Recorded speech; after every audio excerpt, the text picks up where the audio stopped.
Okay, so I'm going to tell you a story. So this is about when I had my awakening. And do you remember how you first told me and a friend together at the same time on an episode? And so we started working on it. And it was cool to have him there at first because I had a hard time, honestly, realizing that the voice stopped. I like when I finished the moment mindfulness exercise, which I also called thought watching exercise. But so when I was practicing moment mindfulness, I was like, oh, okay, he's right. Like my voice did stop. And as I kept going, it was so helpful to have you there because you would text me like, how's it going? And I would update you like I had this kind of thought and then I did this. And it was so helpful because you'd be like, no, you can't do that. Like you can't examine the thought more. You're making it too complicated, right? And so I was surprised at first when it took a couple weeks longer, than I was sort of expecting. I wasn't trying to be impatient with it, but it just took some Right. time. So then as soon as I cleaned up the act and made it so simple and I understood that I'm not the voice in my head, and you helped, like, even in my struggles, help break down like which parts of the brain were involved so I could understand the mechanism Hmm. and so I could like understand the pattern. And just boom, one morning I was talking with my husband and I was mid sentence and everything changed. And like, I realized even the words I'd said in my sentence so far, I don't mean them anymore. And was able to reach this kind of deeper place in me. The part of me that felt like it was really me, the part of substance, and that I could live from that place. And it really cast the vision and then since then, you've been showing me how to live from that place more often. Well, that's interesting because what you've said is that awakening is possible in days, not weeks or months or years, with Yeah, with this method we call moment mindfulness. And I think what's also interesting about what you said was that you went through the process that I see with so many other people where they want to make it complicated. mm-hmm. And why do you Right. think people want to make it complicated? I mean, I think it's an ego thing. I think we want to conquer it. We want to Oh, win. right. Wow. Okay. Yeah. What do you think? I think that's absolutely, it is definitely, the ego loves a project. Yeah, I'd like something to pat itself on the back about too. And so this doesn't feel like enough of a project. So it, one of the first developmental Right. steps I have to go through with people is to get them to realize how simple this is and allow it to be simple. Right. Yeah. Well, we're inviting you to soar with us. Together, let's make it that simple so that you can live an awakened life. And Mark and I are here to help you accomplish that. Mark's been a marriage and family therapist for 26 years, and I do massage therapy and craniosacral therapy, which is a nervous system therapy. And together, I think we do a pretty good job, Mark. What do you think about like this bigger picture of the body and what it's like to be alive I don't know. It feels like I'd be patting myself on the back with my ego if I. with your ego? Well, that's a good point. Yeah, I could practice presence about this too. Well, So I'll the just show up. This is what we can so offer. so the goal here is to prove to people in our own little way that awakening is something that can happen fast as Yeah. opposed to the other ways of doing it. Our way is very simple and very quick. Hmm. So, what is the definition of awakening? Let's just kind of set the ground rules here. And this is just a few words I've come up with: a profound shift in consciousness. And I mean, when you experience a shift in consciousness, you know it. You know it. This is not something like you force yourself to believe. This is a knowing that happens, such as disidentification from thoughts, enlightenment, or a lasting sense of peace. This varies across traditions. For example, Zen or Vipassana, mindfulness-based stress reduction. There's lots of kind of context for it. So Mm-hmm. this is where it really got interesting for me, Christina, this week because I was kind of wondering, okay, where are we going to go with this? But I went and started doing the research on, okay, if I'm doing mindfulness or meditation or something else, what is the prevalence of awakening? And there's not much data out there. But Wow. here's a study. This kind of points the direction of reality here. In a study in 2017 in the Frontiers of Psychology on mindfulness, practitioners found that only about 5 to 10% reported experiences resembling awakening, in other words, non-dual awareness, after years of practice. And I thought, Wow. man, that's That's rough. discouraging. And yet, this is what everybody's pushing. If you go on the internet, everybody's doing mindfulness, everybody's doing meditation. And I just want to reassure you, if you're listening to us, I have discovered an easier way. And we're going to share it with you today. It's kind of like it's kind of like the other numbers are as depressing as having to be Olympic level before you could achieve something.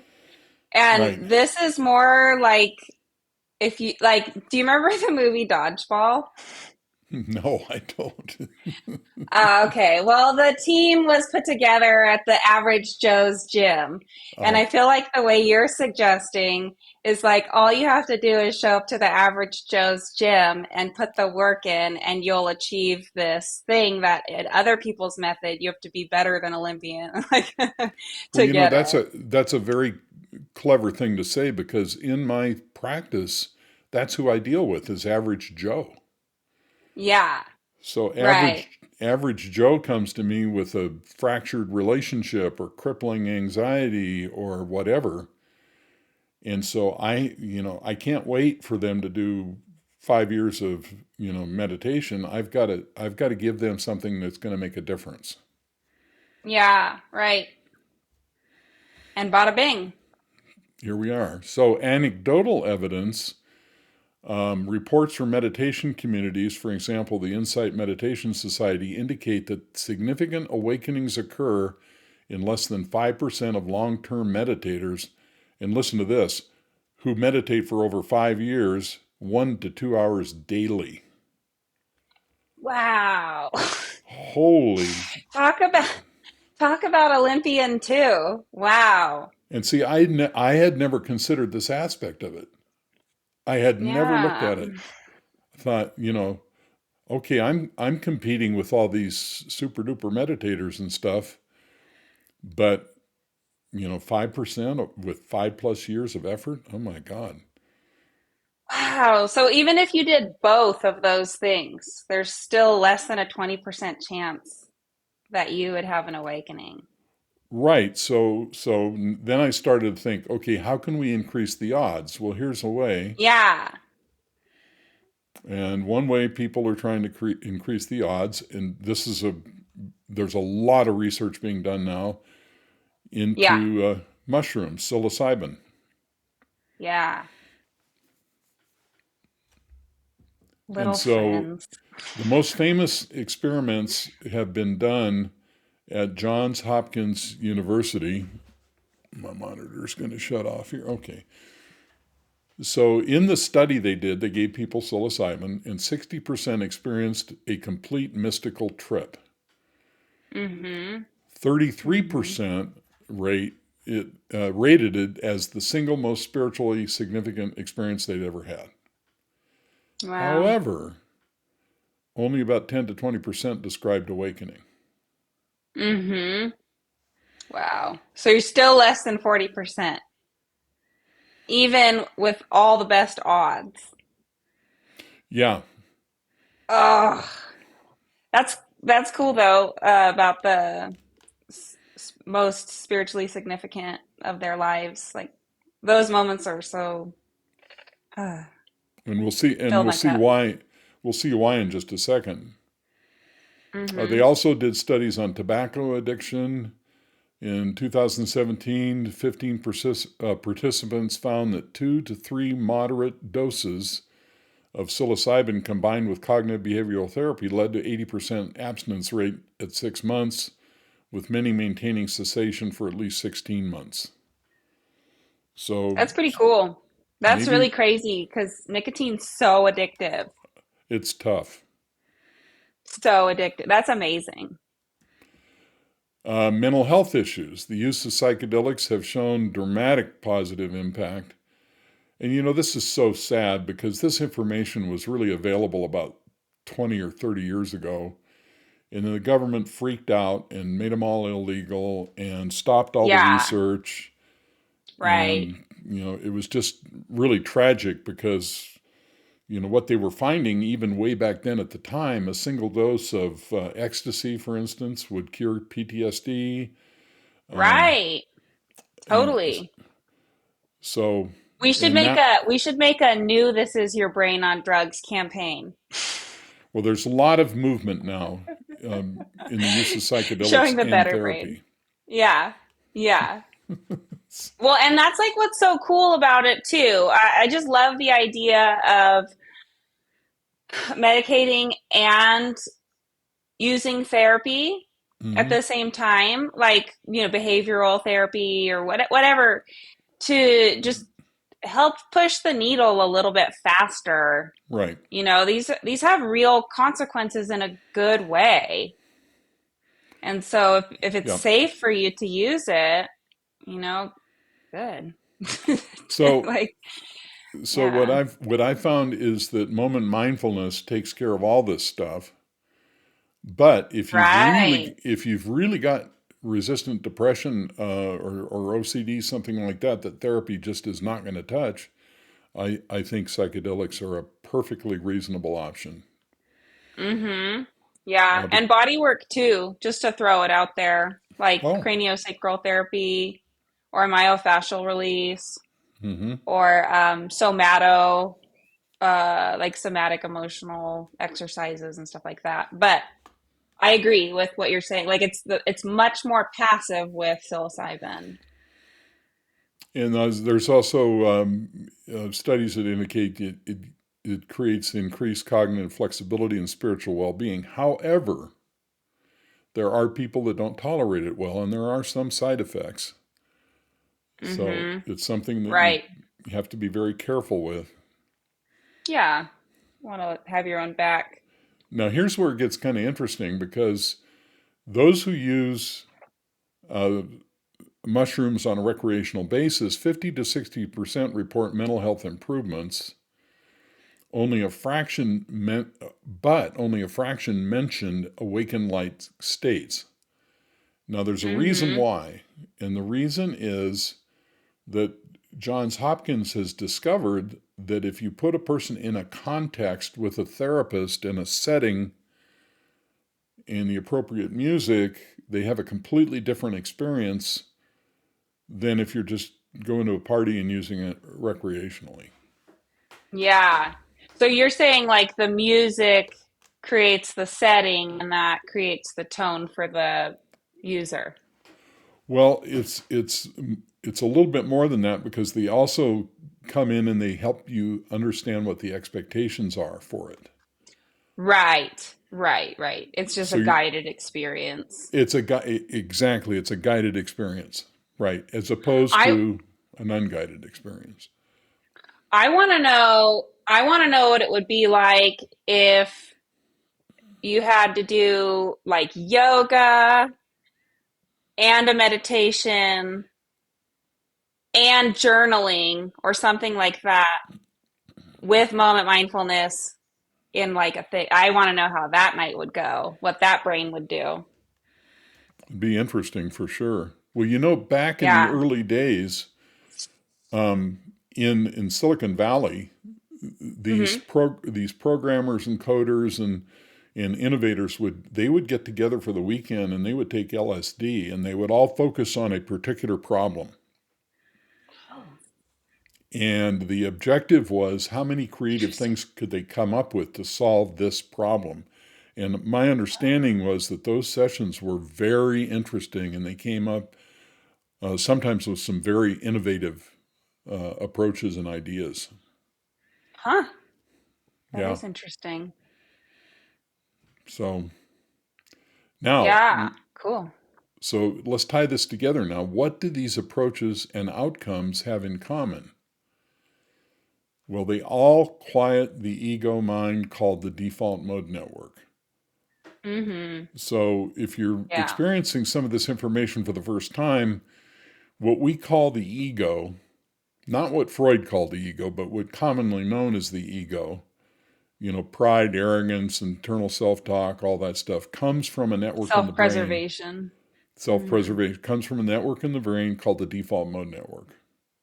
Mm-hmm. And Christina, as you were saying at the very beginning, it is the source of the voice in your head Oh yeah. or ruminations. Yeah. Yeah. And even after I started Moment Mindfulness, it took me an extra month to get there because of the ego. After I figured out how to not let my ego try to get involved in the exercise, it only took 2 weeks. Ah, Yeah. so this is the mechanism. The fact that mindfulness, meditation, and the psychedelics shut down or diminish the activity from the default mode network is what promotes the awakening experience. Mm-hmm. Mm-hmm. Okay, so a little bit more on the default mode network. It is active during rest, self reflection, and autopilot thinking, like daydreaming or overthinking. Mm-hmm. And it includes regions like the posterior cingulate cortex, medial prefrontal cortex, and the hippocampus. So Okay. it's kind of spread out all over the brain. Mm-hmm. Yeah, it's really a network. And when it's overactive, it's associated with anxiety, depression, and self obsession, while reduced activity correlates with meditative states, psychedelic experiences, and disidentification from thought. Mm, right. So it's like when it's being used, it's adding stress. And when Now, it's think not, it's less. that's right. And think about this from my Yeah. perspective as a therapist. When somebody walks into my office, I have, if I want permanent change for this person and they can't do mindfulness practices or meditation for 5+ years, I've got to have a tool that will shut off the default mode network because that will Yeah. solve the problem. Like now, like 2 to 3 times a day. Right. It's all it takes. Yeah. And so, remember, diminished DMN, this has been proven there have been studies, but you have to do these practices for over 5 years to get an outcome. Right. I don't have 5 years. So I had to come up with something better. Yeah. Psilocybin reduces DMN activity by disrupting its connectivity, leading to ego dissolution.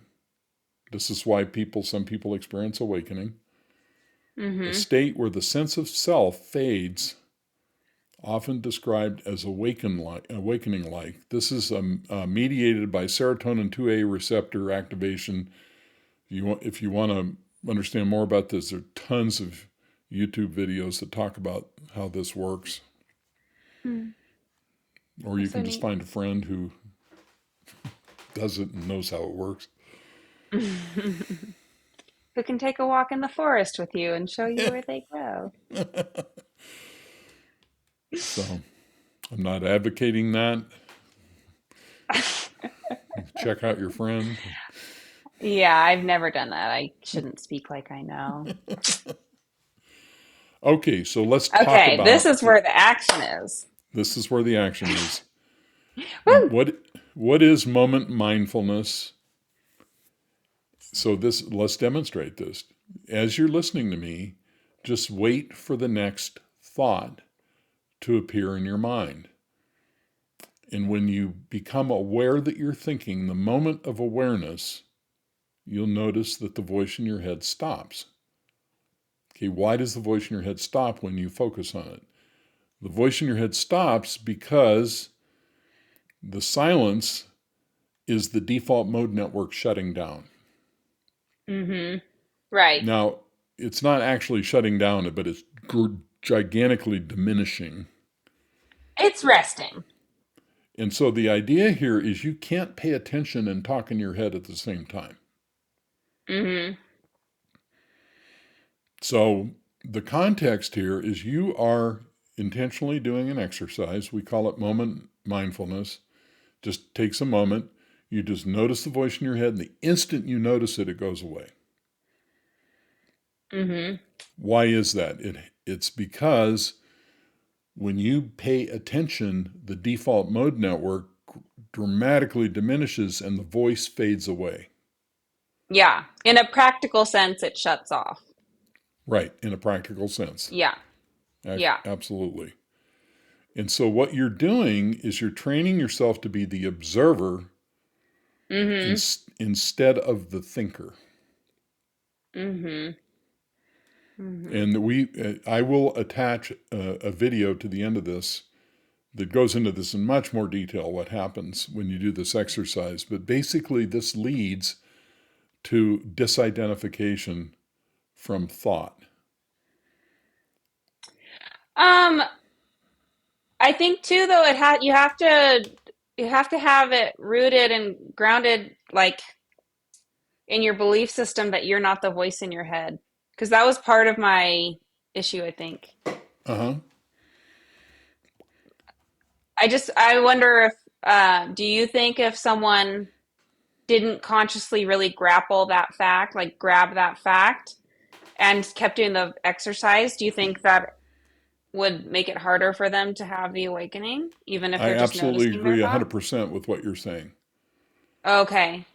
And that's why you and I have created an online community called Thought Masters where people can come and Yeah, join and we will help coach them through this process. Because what totally. you're saying, I mean, before we started this recording, that was one of the things I was thinking about. It's just like the psilocybin research. If they set the expectations properly, the person had a therapeutic experience. Right. Right. When Yeah, you your intention. Right, exactly. So when you do moment mindfulness, you have to have the information of what it is and what it's doing and why we're doing it. Yeah. In other words, context. Yeah. Because Cool. Yeah. honestly, you know, if you think about your normal life, you're randomly shutting off the default mode network all the time whenever you do a task. Right. Yeah, you can start driving, like you start focusing. Right, exactly. Yeah. So, yes, the information of what this is and why we're doing it, I think, is essential. Mm-hmm. Well, and I mean, that's part of the reason we even made the community too, is because I love being able to text you about it. And I thought, we can't text however many people, but we could totally make a site where we can talk to people and then also they can talk to each other too. And I don't know. I just think we could grow a lot faster if we do that. I think, you know, and let me make a commitment. I mean, if you're listening to this and you really want to try this, you know, in the show notes, there will be email address. You can email us. We will do whatever it takes to help you have this experience. It's really important to us. That's why we're doing this channel. Mm-hmm. Mm-hmm. And I've Otherwise, been kind of curious. Oh, sorry. Go ahead, Mark. I was just going to say, otherwise I'd be on a skateboard recording video of myself. So, and getting millions of views. Yeah, because you're really good at skateboarding. That's right, as you know. As we can all tell. Um, but um, I was thinking it would be really cool to do like some sort of like a group like study or something. I don't know. If anyone's interested in the idea of joining a study to like show the success rate of this exercise, then please put in the comments that you're interested because I'm thinking about it. I can't speak for Mark, but We would love to help you in any way we can, and we'd like to prove that the odds are, nearly 100% that you'll experience an awakening. yeah. And if you're having a hard time figuring out the bugs, really, really, really works. I, yeah. So, what you can expect if you do this exercise, if you allow it to be as simple as it is, and that's a big ask for some people, awakening will occur spontaneously in days, just like it did for Christina. Mm-hmm. And what's our Mm-hmm. track record? Well, over 26 years as a therapist, I've seen Christina's experience repeated over and over again. I mean, That's so wild to me because like it was a life changer for me, once in a lifetime experience for me. And yeah. now like but your observation of it and that you get to see it being a pattern in many like that's so cool for you. Well, the first thing I do when people come to me is I teach them moment mindfulness so they can have an awakening experience, so they have self-awareness. Yeah, right. Because that's really it. It's that self-awareness key. And of course, when that happens, the problem they brought with them to therapy is transformed along with their new consciousness. Yeah, well, your same old problems don't hit the same way when you're not taking everything so personally. Right, exactly. So, what are the Yeah, odds with moment mindfulness? The odds are 100%. yeah, Now, the people who struggle with this are people who get in their heads and start analyzing, and they're not actually following the instructions. But yeah. once they get over that and they just do, okay, this guy won't get off my back until I just do the exercise. And then, boom. I mean, they're on their way to the shower and they think, oh, well, I'm in the shower. I'm going to do this thought watching exercise. And then they realize, wait a minute, that was a thought. And they wake up Mm-hmm. as they're going. Yeah. They don't, Yeah, like that moment of feeling like this is something other than me, and then boom, right. rewire. And that is exactly right. What you just said is suddenly thoughts have this feeling of otherness instead of the Mm-hmm. feeling of Yeah, me. right. So if you're interested in our online community Thought Masters, just scan this QR code. It will take you to a page where you can learn more about it, or as I said, the show notes below has an email address. You can email us. We're really dedicated to spreading the word about this so you can experience the same awakening that we have. Mm-hmm. Yeah, start living. Okay. Thanks for sharing your experience about this, Christina. Um, Thanks for letting me. I remember it like it was yesterday. I'll never forget. Yeah, I got that text on Sunday morning, year and a half ago. and you said, I think I've had my awakening. It was Mm-hmm. very cool. Yeah, and well, and now you're helping me with the enlightenment part of it. I can just feel that little truck moving along down the road. Very It's good. like suddenly like, oh, new ways to look at things, new There you ways to go. let go, new perspective. It's good Absolutely. stuff. All Yeah. right. Until we meet again. Sayonara. Please click on the next video. And please comment and reach out to us. Like and subscribe. Bye bye.